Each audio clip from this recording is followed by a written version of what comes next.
toxic masculinity. Well, if I can, Micaiah Bryant. I think it's Micaiah Bryant. Micaiah Bryant's neighbor insists police had to shoot. Right. Okay, so let's have a look at this. They didn't have to. No, they didn't have to. Okay, we'll get to that in a second.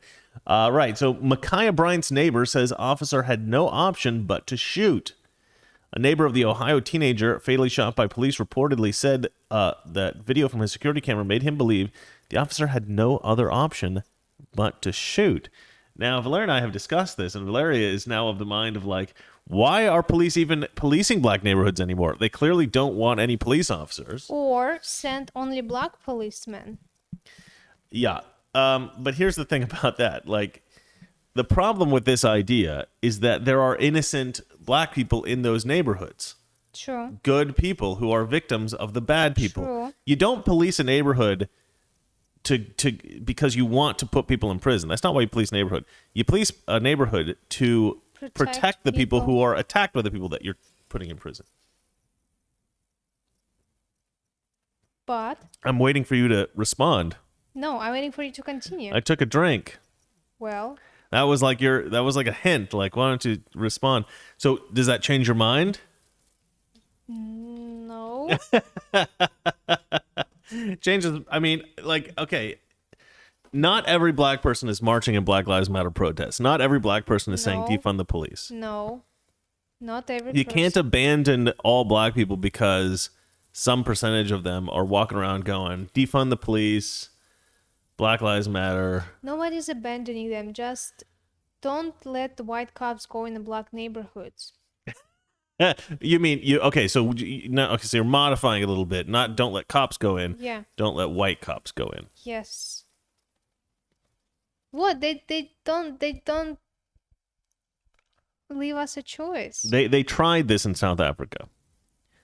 Let's They tried try this that in again. South Africa. Let's try that again. You know what happened in South Africa? What happened? Police corruption got so bad in South Africa that people no longer, if you're a woman driving in South Africa, and police try to pull you over, you do not stop because they will rape you and kill you. So you have to try to drive to like a police station or something like that. This is the recommendation that I read Wow. when I was doing research on South Africa. Yeah, it's crazy. It's crazy. And the reason for this is because there was this push, the same thing here, where they were saying white cops shouldn't police black people. So they got all these black cops, and it just created all this massive corruption in South Africa, which is not necessarily, I mean, it's, take that for what you will. I'm not trying to, infer anything from that data, but that is what happened. And, this idea of like, oh, we'll just let people from the community police themselves.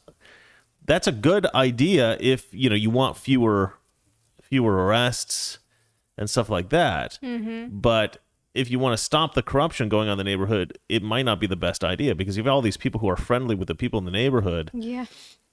They may like turn a blind eye to things that they shouldn't be turning a blind ie to. You know what I mean?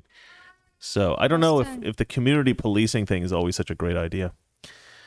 Let's go ahead and read through this. There's also, by the way, footage. I don't know if everybody saw this. Excuse me. Footage that came out of the girl who was going to be stabbed. They had this on the 5 today. I was watching. The girl who was in danger of being stabbed, the one in pink. She didn't seem to be upset that the girl that tried to stab her was shot. And all these people on all like CNN and everything, they keep saying, oh, imagine if that girl that was shot, imagine if you were her parents. Imagine if it was your daughter who got shot. Well, I would hope that my daughter wouldn't try to stab somebody. In front of the police. That's the other thing. I'll get to that in a second. But what I wanted to say about this is, imagine your daughter was going to be stabbed. Imagine your daughter was the one that was going to be stabbed. The victim of the stabbing. You would want the police to kill that woman. Sure. I posted to you on Twitter. Not I said, kill, arrest. well, okay, if she's literally like got the knife and she's about to plunge it into your... If somebody's going to plunge a knife into you, I would shoot them. If I had a gun and somebody's about to plunge a knife into you, I would shoot them. And I think you would want me to. My brother actually made this suggestion about what a headline would be in an era in which we hadn't gone completely crazy. I have to go back a little bit. I wrote this tweet. I said, "In a sane world," headline: "Hero cop saves girl from knife-wielding psychopath." That's what the headlines should say in all the newspapers. But what they say is like, "Racist cop, shoots poor black teenage girl for no reason." These headlines are ridiculous. They completely lie about everything. I don't know if any headline said that specifically, but you know what I mean. And yeah, we just gone into a world of crazy. And the other thing that nobody seems to be bringing up, which I don't really understand why nobody's bringing this up, they were having some kind of a dispute, I think, before the police got there, right? That's why the police were called. But it wasn't until the police officer was visibly amongst them, right? The police officer was there. I think the girl got pushed over onto the ground, right next to the cop or something like that. Yeah, I saw that. Mm-hmm. She gets up in front of the police officer and goes to stab this girl with the police officer standing right there. She has some mental illness? Maybe. I'm not sure. What was the fight about? Why did they start the fight? I don't know. I haven't been able to see that. But that to me is pretty if you're dealing with somebody who's that crazy, who's willing to pull a knife and thrust it at another human being in front of a police officer, I don't know how you don't expect that person's going to get taken down. Of course they're going to get shot. And the other thing I tweeted about this story was, excuse me, imagine if the police... Was it the white cop who did that? White, right? Well, this is what I'm going to say. I tweeted, imagine if the cop was black... this would never have gotten on the news, right? This would never have even been on the news. If the cop was black, this would never have gone on the news. They did have a black cop there. I don't know, but here's the worst scenario. Imagine the girl who was going to be stabbed was white, and the white cop shot the black girl who was going to stab the white girl. Then it would be even a bigger story, I think this is kind of going to fade away because the victim of the stabbing was also black, so he saved a black girl, right? Mm-hmm. But let's go ahead and read the story as this neighbor has said that the neighbor believes that it was justified. A neighbor of the Ohio teenager fatally shot by police reportedly said his video from his security camera made him believe the officer had no other option but to shoot. They were calling each other the B word, so I figured it was just a girl fight, said Donovan Brinson, according to the New York Post. He explained, I should have grabbed the New York Post for this. I don't like to get secondary sources. I always like to get primary sources. He explained that the yelling grew louder when he took his dog into the backyard. So he went back inside, the outlet continued. Let's see here. I'll just click on New York Post. Why not? Let's go to the original source here. Sorry, just a little pet peeve of mine to get the secondary source. Let's see. They were calling each other the B words, blah, blah, blah, blah. So he went back into his home. When the police arrived, he said he heard 4 shots as his wife, Rachel, dove to the floor. Brinson said he looked out the window of his laundry room and saw the mortally wounded Micaiah Bryant lying on the ground. This is Micaiah Bryant. And, she looks like a nice girl. It's always a tragedy when these sorts of things happen. You don't want people to be killed.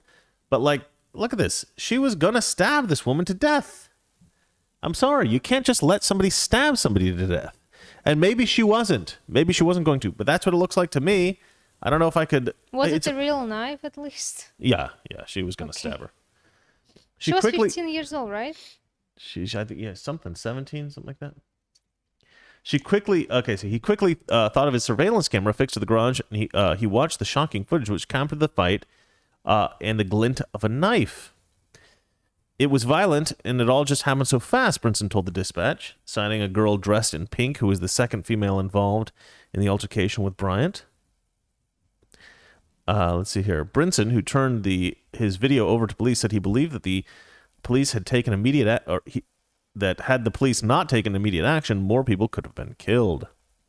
Oh gosh, people are already protesting with her name on placards and stuff like that. This is ridiculous. They attended a vigil. She's 16, yeah. Yeah, you're right.